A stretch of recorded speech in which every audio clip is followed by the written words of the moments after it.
Now at 10, the city of Joplin applies for millions of dollars in grants through the American Rescue Plan. Plus, Missouri courts begin expunging some cases related to marijuana. We'll have details. And the party made its way to Kansas City today as fans, including Superman there, rally behind the Super Bowl winning Chiefs. The four states' most watched news starts now.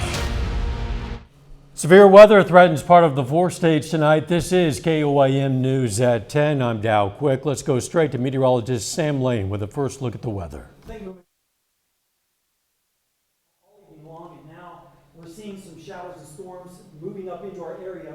And you can see it's cold rain along I-44. This area in southern Delaware County, that's where the strongest winds are right now. In fact, you can see the very strong winds now near Oaks and also to the north and west of Chewy. That's going to move up towards the north and east. So if you live in Flint and Siloam Springs, please be aware of some extremely strong winds getting ready to approach your area. This warning goes until 10:45 tonight. That will move out of Delaware County and eventually over into northwestern Arkansas. So folks in northwestern Arkansas and Benton County around Siloam Springs and Gentry, this storm is moving in your general direction. Now earlier, it was producing winds of around 90 miles per hour further back to the south and west. So it is weakening just a little bit, and that's good news. But we're going to continue to watch this as it continues to move off towards the north and east. A storm watch is now in effect for parts of Arkansas now, and also a tornado watch further to the east of that. And then we have winter storm watches and warnings up towards the north and west. So it's a pretty active evening across the four states. And of course, we'll have all the details coming up in your forecast, including an Arctic chill coming as well as an active pattern. You'll want to stay tuned for all that. See you soon. City of Joplin continues planning public works projects, hoping to be approved for millions in state and federal grant money. KOAM Shagun Bamadeli breaks it down. At this week's work session, Joplin City Council says the remainder of requests for $81 million in grants have been filed. So far, $25.6 million has been awarded. So originally, the City of Joplin, much like other cities across the United States, received a direct allocation from ARPA, which is American Rescue Plan Act. The city received just under $13.8 million. And when we got those funds, well, the state also got ARPA dollars. The grants will bring more funds to the city. The plan was to hopefully use these funds to bring more funds to Joplin.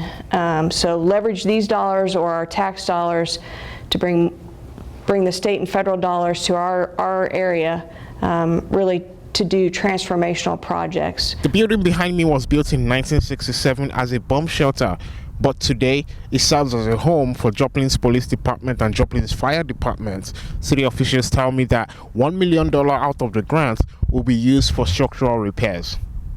It's an older building, 1967.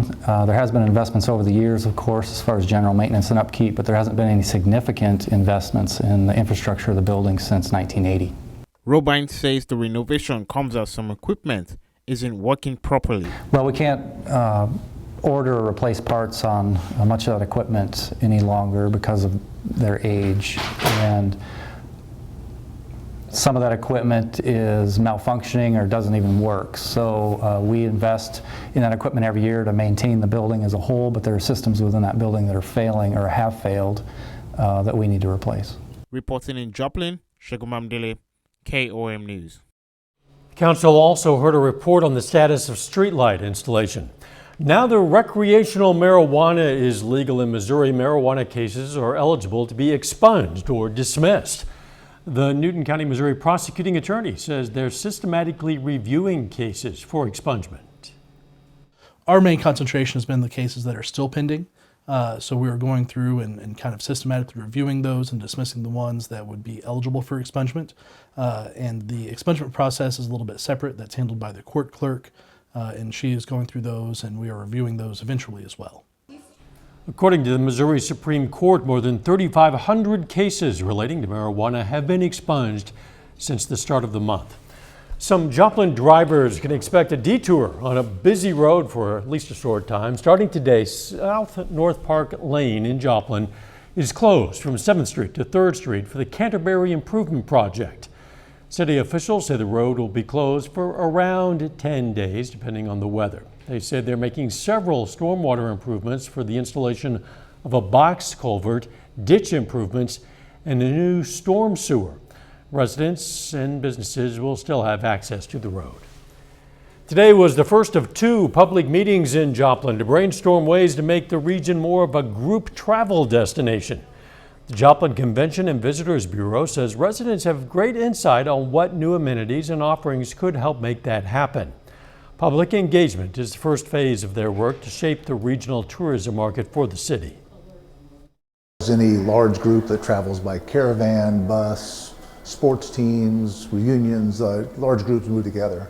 So what do we do well with what we have? What could we do better with what we have? And then if we need to build something, what would that be and how do we make that programming happen? The next meeting is going to be tomorrow from 5 p.m. to 7 p.m. at the Council Chamber of Joplin City Hall. Everyone is welcome to attend.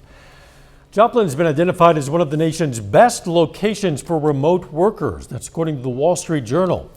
Joplin ranks 2nd in the journal's top 10 places for remote workers list. The findings are based on a national study of remote workers who identified the characteristics that make a city ideal for remote work. Among the factors were access to inexpensive high-speed internet, affordable living, and low unemployment rate. Some area kids today had the chance to learn about the arts. Connect to Culture hosted the entire 4th grade from Joplin schools as a part of the organization's new Ignite series. The goal is to ignite a passion for arts and culture outside of the classroom by providing performances which engage, educate, and inspire area students and their families. To be confident as well, and so we think that this is a great opportunity to bring in the kids. We have the entire 4th grade from Joplin schools coming to free school shows today. Yesterday they did have their public performance, but they also visited Thomas Jefferson. A group called The Secret Agency performed for the kids. They host interactive hip-hop performances combining music, storytelling, dance, and imagination to encourage kids to value their individuality. Joplin Area Chamber of Commerce is accepting nominations for the 2023 Golden Apple Awards. The awards recognize local teachers for their excellence. This is the 38th year the Chamber has hosted the event with 4 categories splitting up different grade levels, K through 12. Winners will be announced at the Joplin Area Chamber of Commerce's annual Chamber Banquet this spring. To learn more, go to KOAMnewsnow.com. Coming up, the Kansas City Chiefs and fans party with the Lombardi in Kansas City. Plus, the same party takes place in southeast Kansas, but at a smaller level. Chiefs fans lined the streets of Kansas City to celebrate Sunday's Super Bowl victory. The celebration began with a parade. A crowd made up a sea of red in the heart of Kansas City. Players, coaches, and other Chiefs dignitaries rode on double-decker buses or in some cases walked to cheers and confetti. The nearly 2-hour-long parade ended at Kansas City's Union Station, where some Chiefs heroes spoke to the crowd. I'll tell you what, there's some great cities in America, but there's no place you'd rather be and no greater place to be than right here, baby. You are the kingdom, and let's give it one for the world. How about those Chiefs? If y'all knew that Patrick Mahomes was going to win the MVP, let me get a hell yeah! Arrowhead Stadium's one of a kind, and we just want to say Chiefs Kingdom is one of a kind. So give a round of applause for everybody that's standing here today. In anticipation of this massive crowd, Kansas City provided free bus shuttle services from 5 locations, such as Worlds of Fun and the Zoo. A lot of school districts in the Kansas City area canceled classes for the day. Some local Chiefs fans who didn't go to the parade gathered for a lunch break at the Pit in Pittsburgh to watch the celebration. The staff believes a lot of regulars did go to the parade, but those who are working got to support the Chiefs from the restaurant. Local longtime season ticket holders decided to use their lunch breaks to cheer for their favorite team. I was 9 years old when they won their first Super Bowl, and I was just so happy they won another one in my lifetime, and being the second, this is just a dream come true. You said it. Shoebox says he's held a season ticket for more than 20 years. And adults weren't the only ones partying for the Chiefs' big Super Bowl win. The Pittsburgh Community Child Care Learning Center hosted their own Chiefs parade on their playground. Kids played instruments, carried signs, rode bikes and streamers, and did a whole lot more. Go Chiefs, youngins. A little bit later, a dust storm in Oklahoma causes a deadly traffic pileup. And that same dust storm is creating the severe weather over our area, and I'll have a look at the radar as well as our forecast when we come back.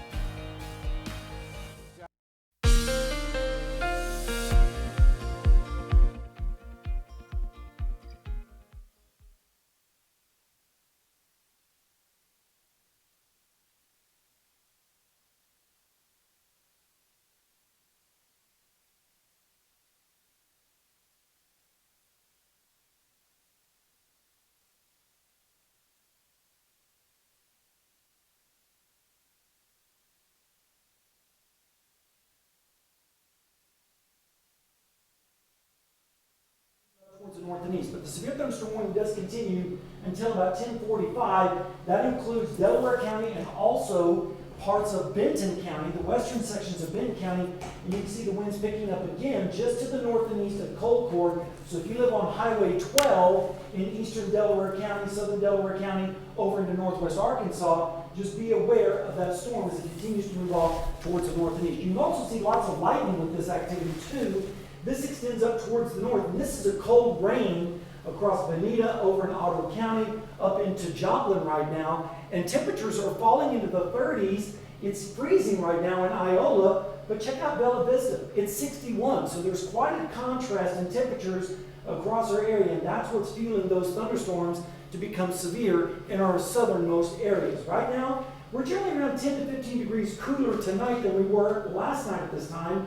Right now in Joplin, you can see the rain coming down. It's 40 degrees, feels like 33. That's because the northeast wind at 12, gusting to 23 miles per hour. The severe risk tonight is mainly going to be to the south and east, especially in the mid-south area in western Tennessee. Tornado watch is in effect for that area right now. Some of these storms are moving in that direction and are expected to become tornadic and remain tornadic all night long. So unfortunately, those folks are going to have to watch out for that. Especially nighttime tornadoes are the worst, as most people are asleep. Tornado risk in our area is low, large hail and high wind is moderate, and then low risk on the heavy rainfall. Temperatures tonight are going to be in the 30s across our area, with a mixture up towards the north and west as we go towards morning, with temperatures in the 30s and 40s. And then tomorrow afternoon, we're going to stay in the 30s across the area, so dramatic change over the next 24 hours.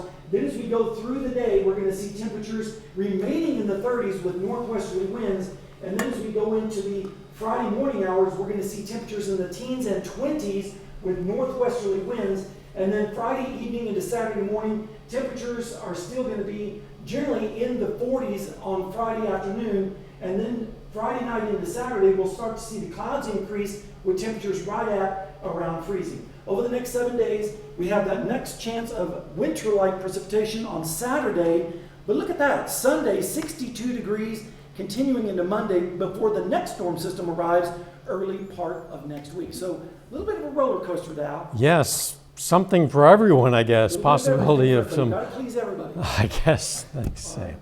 Hey, don't forget, you can be the first to know about the day's weather with the KOAM Skywatch weather app.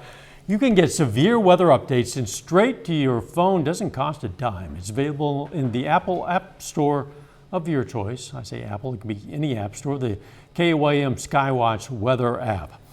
A blinding dust storm in Oklahoma resulted in a deadly 10-car pileup, and the aftermath was caught on camera. Oklahoma Highway Patrol Lieutenant Eric Brown took this video from the passenger seat of a police vehicle. They were following an ambulance to the crash on US 54 near Goodwell. The accident involved 10 vehicles, including commercial tractor trailers. The Texas County Sheriff's Department posted the video of the aftermath. According to the Oklahoma Highway Patrol, the driver of one SUV was killed in the wreck. Others had various injuries. Coming up, the killer in the Buffalo supermarket mass shooting learns his sentence, plus Michigan State University will visit the vigil. A white supremacist who killed 10 black people at a Buffalo supermarket was sentenced to life in prison without parole today. Relatives of Peyton Gendron's victims confronted him with pain and rage caused by his racist attack. Anger briefly turned physical at Gendron's sentencing when a victim's family member rushed at him from the audience. Gendron's hatred was fueled by racist conspiracy theories he encountered online. He cried during some of the testimony and apologized to victims and their families in a brief statement. One person is dead, 3 are injured after gunshots rang out in the food court of a mall in El Paso, Texas this afternoon. One person is in custody, but police believe a second suspect could still be at large, a last report. Right now, it's unclear what led to that shooting. A vigil was held tonight at Michigan State University after the deadly shooting on campus Monday night. 3 students were killed, 5 others were critically injured when a man opened fire in 2 buildings. Erica Moquet has more now from East Lansing, Michigan. Thousands from the Michigan State University community came together for a vigil Wednesday night after the deadly shooting that sent students and staff scrambling for safety. I'm going through it and accepting everything more. If I don't move right now, I'm gonna get shot. Jack Gibson works in the school's cafeteria next to sophomore Brian Frazier, who was killed. I honestly do think he shot at me and missed. Around 100 students were inside the Union building during the attack. 2 days later, those who were there were allowed back in one by one. Today is important to get the students back to essentially return their belongings that were left behind when the shooting occurred. The shooting killed 3 students and injured a handful of others, including Guadalupe Wapia Perez. Congratulations, graduates of the class of 2020. A junior majoring in hospitality. A family statement on a GoFundMe page says it'll take months for her to recover. She is currently in critical condition. I really hope that they make a full recovery. Everyone's hoping they make a full recovery. Police say the 43-year-old gunman, Anthony McRae from Lansing, took his own life. He had no ties to the university. And in his pocket, police found a note threatening more shootings at 2 schools in New Jersey. You're under arrest right now. Newly released police body cam video shows his previous arrest on a gun charge in 2019. We continue to dig into background to make sure we're not missing anything. An update on the investigation is expected Thursday.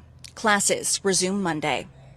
Erica Moquet, CBS News, East Lansing, Michigan. A demonstration was held at the state capitol calling for stricter gun laws. Hundreds of worried residents of the Ohio village upended by a freight train derailment and the intentional burning of some of the hazardous chemicals on board gathered this evening to question officials about lingering questions over health hazards. But Norfolk Southern, the rail operator, did not join what was billed as an open house gathering with local, state, and federal officials because of safety concerns to their staff. The meeting came amid continuing concerns about the huge plumes of smoke, persisting odors, and a variety of other issues. The CEOs of major tech companies like Amazon, Apple, and Microsoft have all been subpoenaed by lawmakers. The House Judiciary Republicans wants to talk to them about their company's communications with the executive branch over how their content is moderated. The House Oversight Committee last week, in a hearing with 3 former Twitter executives, did not produce conclusive evidence that Twitter temporarily suppressed a New York Post story. The reason why some dogs howl and others don't. Next. You ever wonder why some dogs howl and others don't? Well, a new study has some wild findings on how our canine companions communicate. Tina Kraus reports.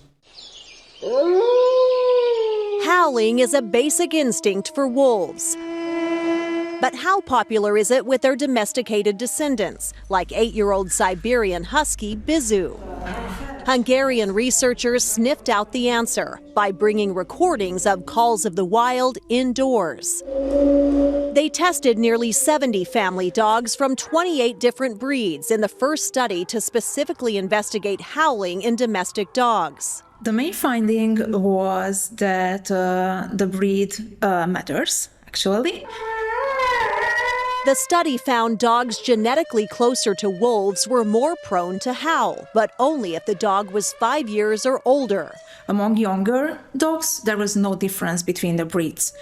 Scientists say breeds that howl more also show more stress-related behaviors when listening to wolf wails. Like yawning, shaking the body, licking the mouth, stretching the body. While modern breeds reacted by barking and barked more than dogs from older lineages. Researchers say while all dogs know how to howl, domesticating them has started to silence their sixth sense, leaving it to their wild ancestors to carry on the tradition. Tina Kraus, CBS News. Around this area, you'll hear coyotes howling occasionally There you go, and that's dogs right. howling in response. It's fascinating. You've been tracking the possibility of some storms in the southern Right, area. we still have a severe thunderstorm warning for a sliver of Delaware County. Now they've extended the warning over into Benton County until 11:30, and that's mainly due to strong winds, especially in and around the Gravette area right now, and that's going to continue to move off towards the north and east, and we'll keep an eye on it. And then over the next 7 days, we're expecting another winter mix perhaps on Saturday, but warmer Sunday and Monday before the next system comes in Tuesday and Wednesday. And in the extended forecast, we could have a significant winter storm next weekend, but we have plenty of time to worry about that. Yes, we do. Thanks for joining us. Morning show starts at 5 a.m. Let's make it a great tomorrow.